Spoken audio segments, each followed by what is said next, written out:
Hello, bachcho, let's see the question. So the question is saying, which metal pair when coupled will get a maximum EMF of a voltic cell? Basically बताना है कि इनमें से सबसे ज़्यादा maximum EMF किस में मिलेगी voltic cell में. So what could be the key concept over here?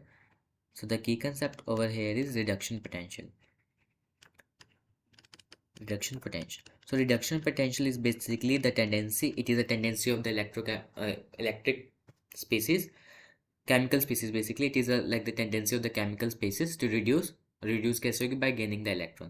अगर हम बात करें सबसे ज़्यादा मैक्सिमम EMF चाहिए इन अ वोल्टिक सेल, तो क्या होगा, जिसमें SRP का डिफरेंस कैथोड और एनोड का सबसे ज़्यादा होगा, वही हमारा क्या होगा, वहीं पे सबसे ज़्यादा EMF आएगी. So we can write it over hair.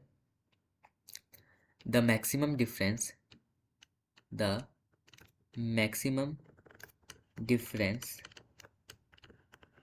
in SRP is basically standard reduction potential.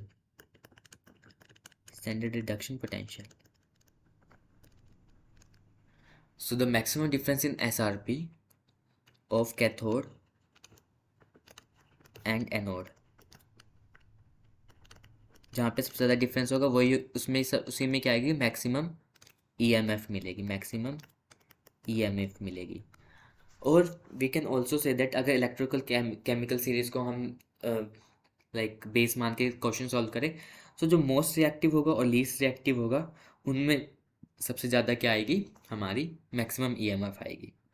So E of cell is equal SRP, cathode minus anode होती है, cathode minus SRP anode.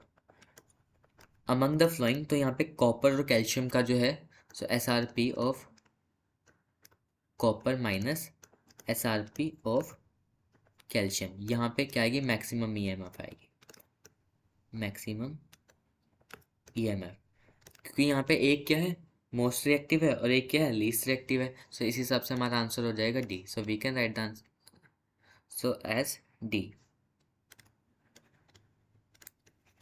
Again I am repeating the things. जहाँ पे SRP of cathode minus SRP of anode maximum होगा, वहीं पे हमारा सबसे maximum EMF आएगी वोल्टिक सेल में. So E of cell in the case of SRP of copper minus SRP of calcium, यहाँ पे सबसे ज़्यादा आएगी. So the answer will be D. Hope this is clear to you. Thank you so much.